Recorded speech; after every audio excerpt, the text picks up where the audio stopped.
Chat natin yung misis ko. Hihiling lang ko sa kanya. Minsan lang eh.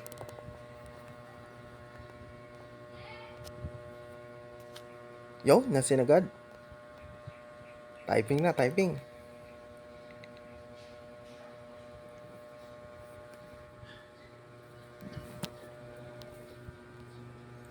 Lalambing lang tayo.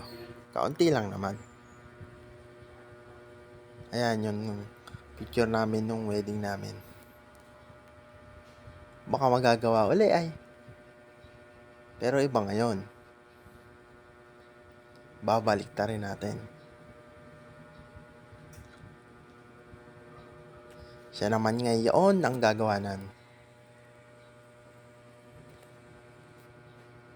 Tingnan natin ang tapang mo.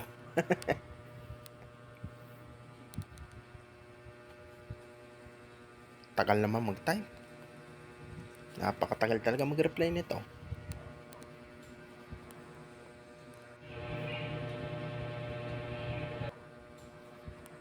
Aba, ang tagal.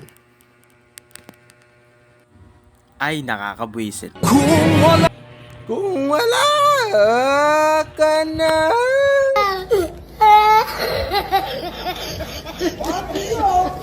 Oh my god, oh my god.